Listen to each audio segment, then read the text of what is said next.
यस्य प्रसादात् भगवत्प्रसादः यदा प्रसादान्न गतिः कुतोऽपि ध्यायं स्तुवं तस्य शस्त्रिसन्ध्यं वन्दे गुरोः श्रीचरणारविन्दम्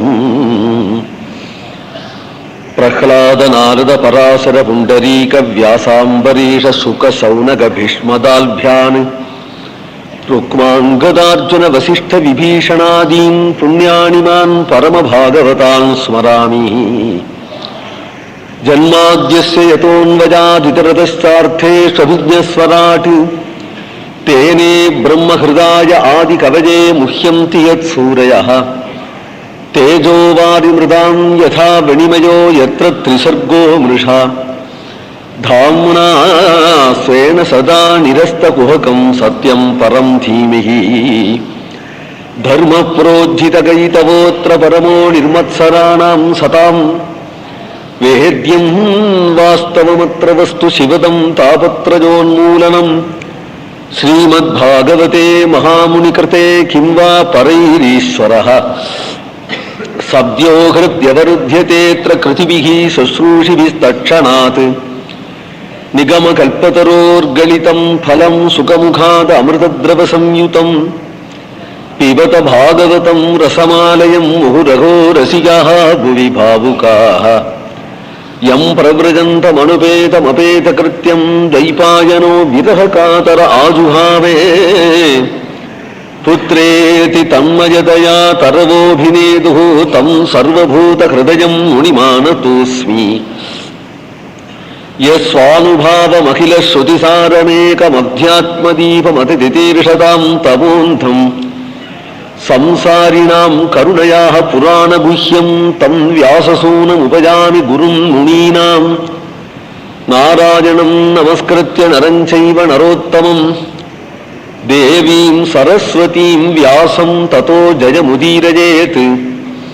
कृष्णाय वासुदेवाय देवकी नन्दनाय च नन्दगोपकुमाराय गोविन्दाय नमो नमः। नाम संकीर्तनं यस्य सर्वपापप्रणाशनं प्रणामो दुःखशमनः तं नमामि हरिं परम्।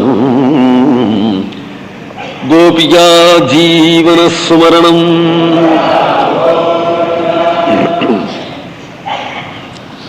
ஸ்ரீமத்பாகவதத்தை சாட்சாத் நாராயணன் பிரம்மதேவனுக்கு உபதேசித்தார், பிரம்மா நாரதருக்கு உபதேசித்தார், நாரதர் வியாசருக்கு உபதேசித்தார், வியாசர் சுகருக்கு உபதேசித்தார், சுகர் பரீட்சித்துக்கு உபதேசித்தார் என்கின்றது பாகவத சம்பிரதாய குரு பரம்பரை. பரீட்சித்துக்கு உபதேசிக்கும் பொழுதுதான் பகுஸ்ரோதாக்கள் கேட்டது. பல பேர்கள் கேட்டதுனாலே அது பிறகு அவரவர்களுடைய சிஷ்யர்களுக்கு சொல்ற பிரகாரத்துல நாம் வரையிலும் அந்த பாகவத சம்பிரதாயம் வந்து கொண்டிருக்கு. நாரதர் வியாசருக்கு சொன்னார், வியாசர் ஸ்ரீ பாகவதத்தை ஸ்ரீ சுகருக்கு சொல்லி வச்சார்னு சொல்றார். சுகம் அத்தியாபயாமாச நிவிருத்தி நிரதம் முனிகி சொல்லி வச்சாருங்கிறார். அனுகிரகம் பண்ணினார் அப்படின்னு மட்டும் சொல்லலாம் இல்லையா? பாடத்தை சொல்லி வைக்கிறது ஒண்ணும், அனுகிரகம் பண்றது ஒண்ணும்.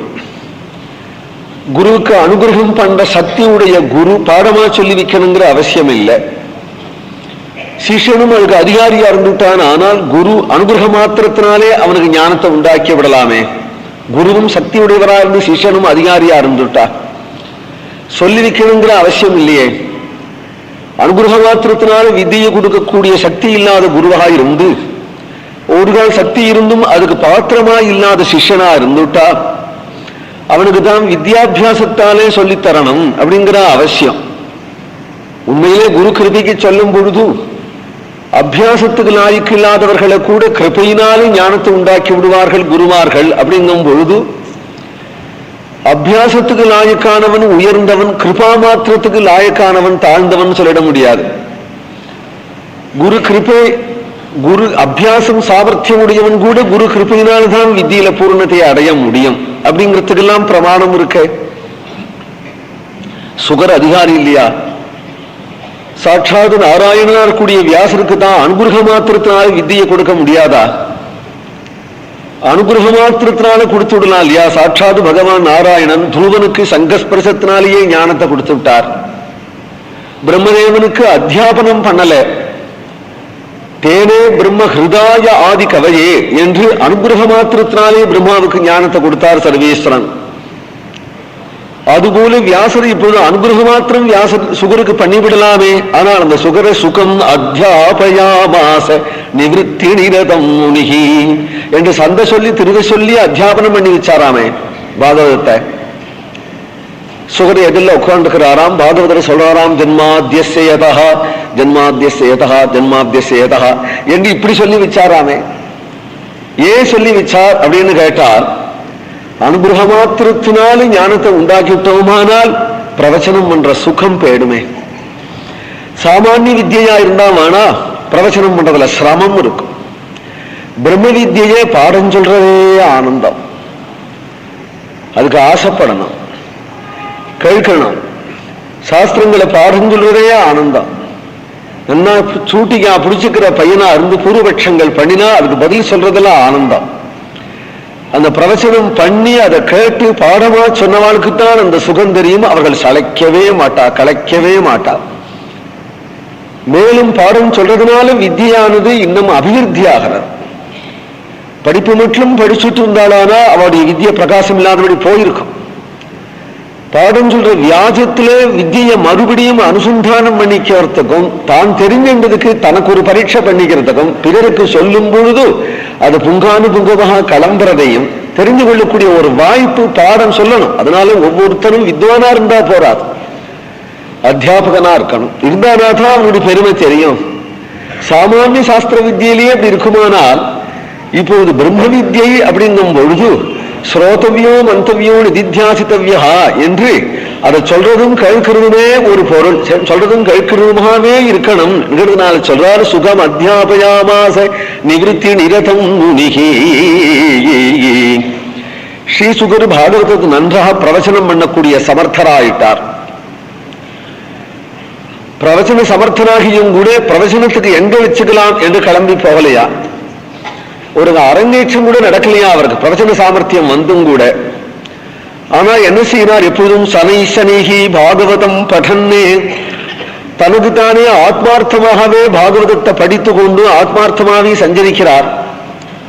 செடி கொடிகள், லதாவிருட்சங்கள்,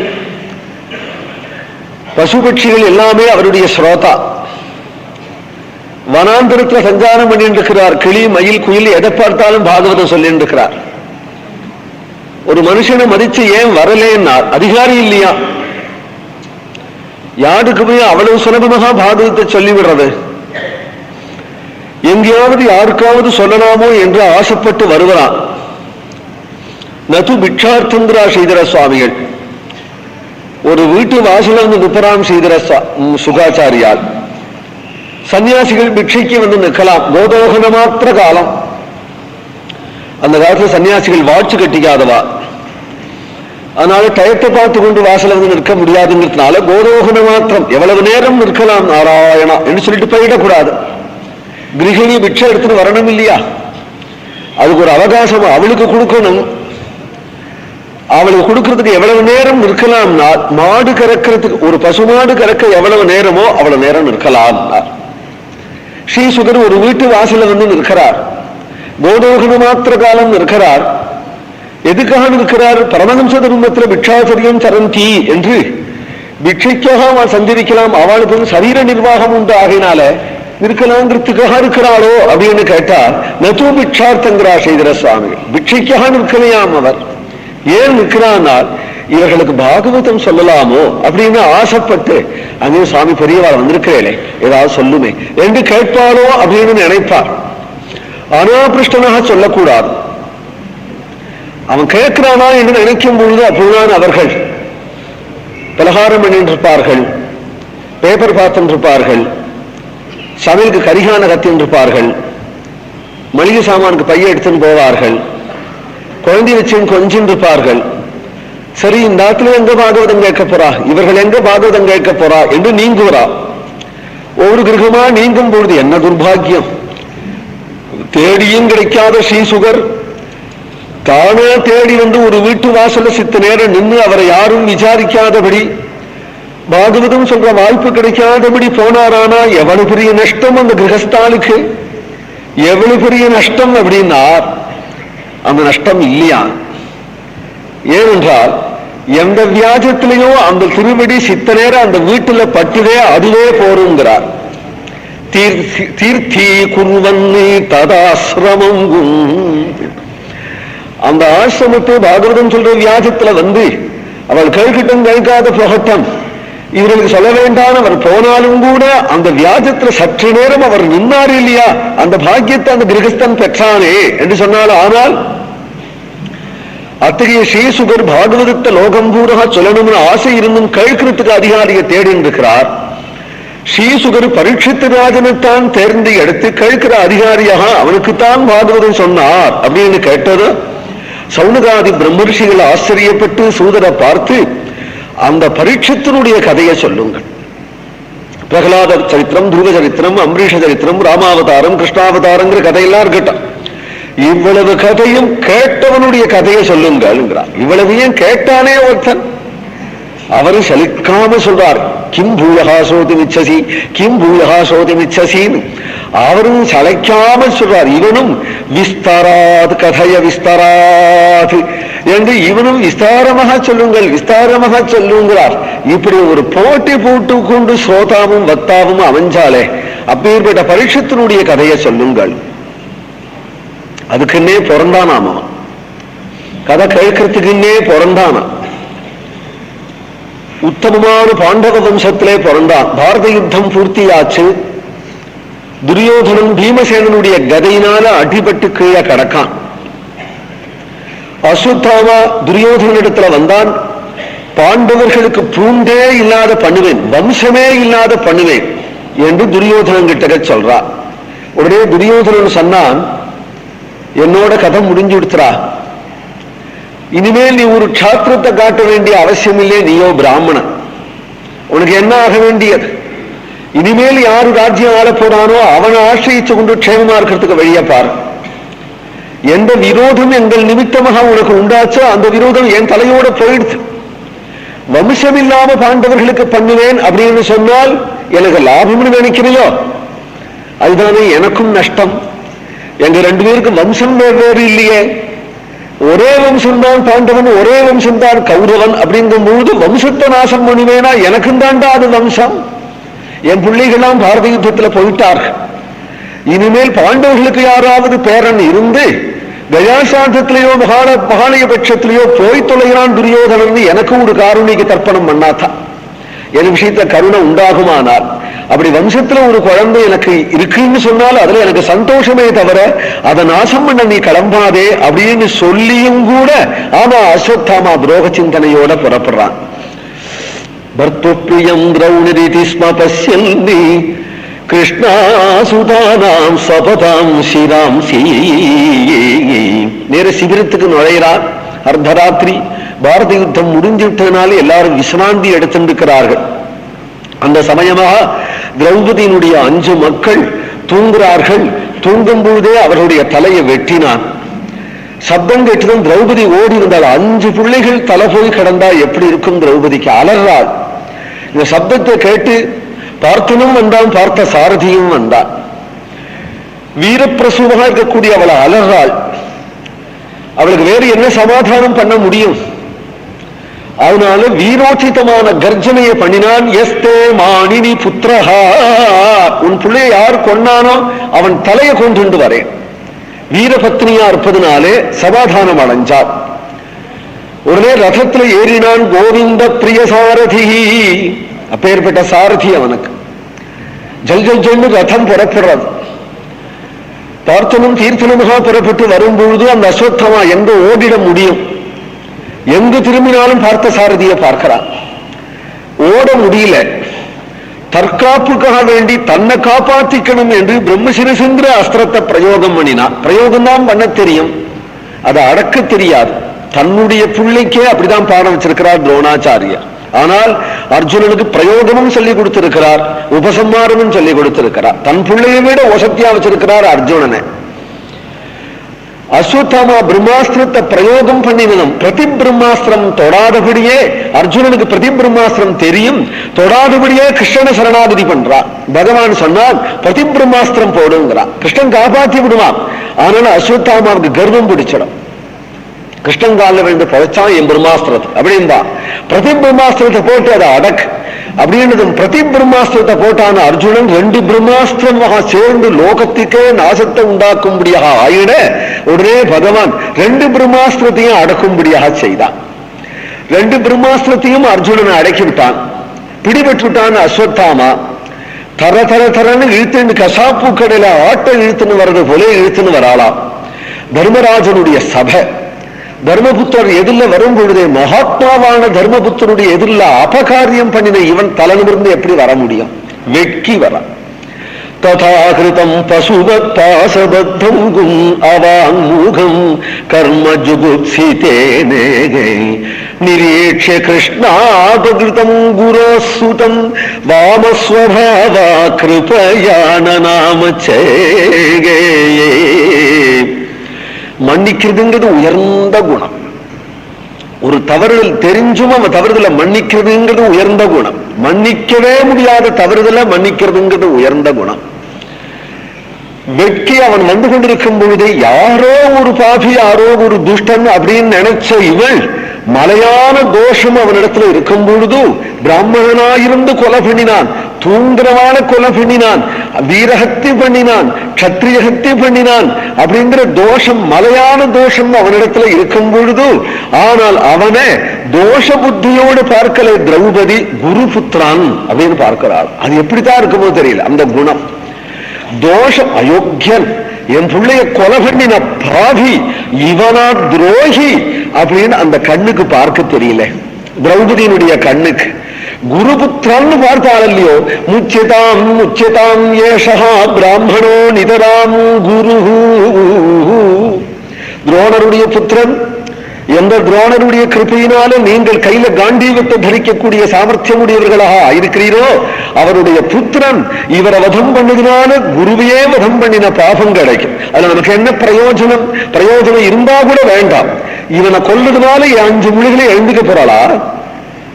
5 பொருளைகள் எழுந்துண்டா கூட இவனை கொலை பண்ண வேண்டாம். ஏனால் புத்திரனை இழந்த துக்கம் எனக்கு எப்படி இருக்குன்னு தெரியும். இதுக்கு சமாதானமே கிடையாது ஒரு தாயாருக்கு. அத்தகைய துக்கத்தை நான் அனுபவிக்கிறதோடு இருக்கட்டும், இவனை பெற்றவள் இருக்கிறாரே வயசான கழுவி, துரோணருடைய தர்மபத்னி, அவளுக்கு வயசான காலத்துல ஒரு புத்திர சோகம் கொடுக்கறதுல எனக்கு என்ன லாபம்ங்கிறார். அவளுக்கு இந்த புத்திர சோகம் வேண்டாம், நம்முடைய குரு பத்னிக்கு இந்த புத்திர சோகம் வேண்டாம், இவனை விட்டுடுங்கள் என்று சொன்னதோடு இல்லாதபடி. ஆனால் தர்மபுத்தருடைய பக்கத்தில் இருக்கிற திரௌபதி எழுந்திருந்து ஓடி வந்து சபையில இந்த துரோகிக்கு நமஸ்காரம் பண்றாளாம். கிருபையான நாமச்சே நமஸ்கரிச்சால் நாமச்சே நமஸ்கரிச்சால் பக்தியோடு நமஸ்கரிக்க முடியுமா? பக்தியோடு நமஸ்கரிக்க முடியுமா? ஏனால் இவனிடத்துல பூஜ்யத்துவம் இல்லையே. பிறகு என்னன்னா கிருபையான நாமச்சேகே, கிருபையினால நமஸ்கரிச்சா போய் தொலைறான். ஏனால் அவன் பாபியாருனா நாமும் பாபியாகணுமான்னு நாம் இருக்கிறபடி இருப்போம். அவன் மட்டிலும் மனச்சாட்சி உடையவனா இருந்தா குத்தும். இப்ப பண்ற நமஸ்காரமே அவன் நெஞ்ச குத்தும். நாம் பண்ணின காரியத்துக்கு என்ன குருபுத்திரனா நினைச்சு சேவிச்சாலே அப்படின்னு நினைச்சு அவன் மனசு திரும்பணும் இல்லையா? கிருபையான நாமச்சேகே. சபையில தன் பத்னியை புகழக்கூடாது, அந்த மரியாதை தர்மபுத்திரருக்கு தெரியும். அப்படி இருந்தும் கூட சபையில புகழால் திரௌபதி, உன்னை தவிர வேற யார் இப்படி இருக்க முடியும்? சத்தியத்தை சொன்னாய், அவ்யலீகமானது சத்தியத்தை சொன்னாய், ஹிருதயத்தோடு சொல்றாய், தர்மத்தை சொல்றாய், நியாயத்தை சொல்றாய் என்று சந்தோஷப்பட்டார். ஆனால் பீமசேனன் இந்த பயில விடக்கூடாது, கொலை பண்ணு அப்படிங்கிறான். பீமசேனன் இவனை இடம் கொடுக்க கூடாது, இவனை கொலை பண்ணணும் அப்படிங்கிறான். தர்மரோ விட்டுடுங்கிறார். 2 பேரும் அர்ஜுனனுக்கு மூத்தவன். அதனால 2 மூத்தவர்களுடைய முகத்தையும் பார்த்து என்ன செய்யலாம்னு கண்ணபிரான பார்க்கிறார். உடனே பகவான் சொன்னான், பிரம்மபந்து நகந்தவ்யா ஆததாயி வதார்ஹணா, எதனாலும் செய். 2ஐயும் சொல்றான்.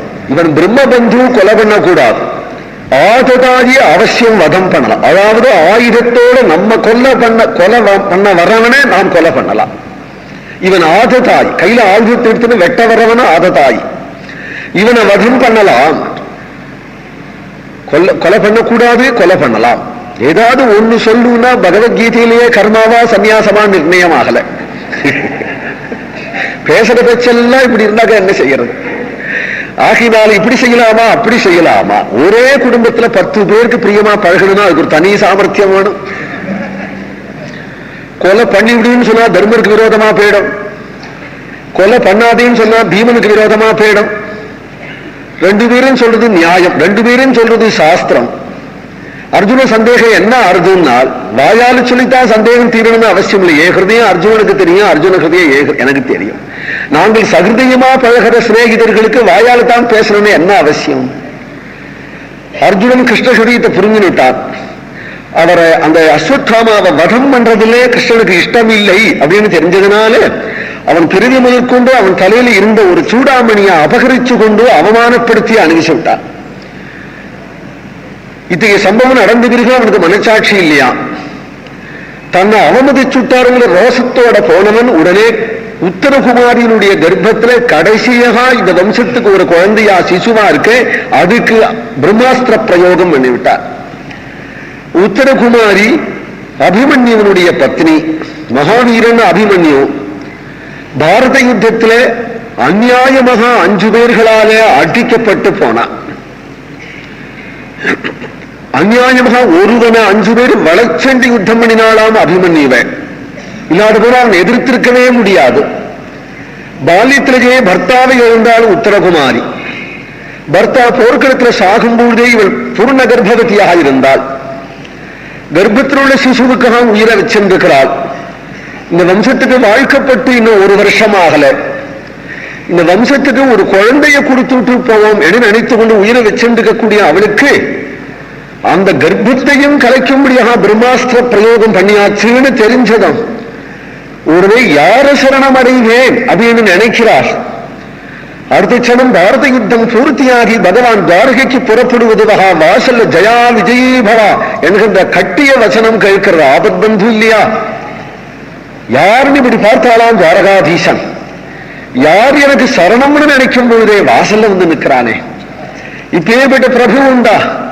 யார் எனக்கு சரணம்னு நினைச்சா அடுத்த கணம் வாசல்ல வந்து நிற்கிற பிரபுனுடைய காலில் வந்து வீராளாம். பால்ய விதவை வாசல்ல வரக்கூடாது, கர்ப்பிணி வாசல்ல வரக்கூடாது, ராஜஸ்திரீ வாசல்ல வரக்கூடாது என்கின்ற நியமங்களை மறந்து பகவான் திருவடியில உயர்த்திரு என்ன நியமம் என்று நினைத்து பகவான் அல்லவா வாசல்ல நிற்கிறவன். பாகி பாகி மகாயோகி தேவ தேவ ஜகத்பதே நாண்யம் ததபஜம் பஸ்யே யத்ர மிருத்யுஹு பரஸ்பரம் அபிப்ரவதி மானீஷ சரஸ்தப்தாயசோ விபோ காமம் தகது மாம் நாதா மாமே கர்ப்போ நிபாத்தியதாகாம்.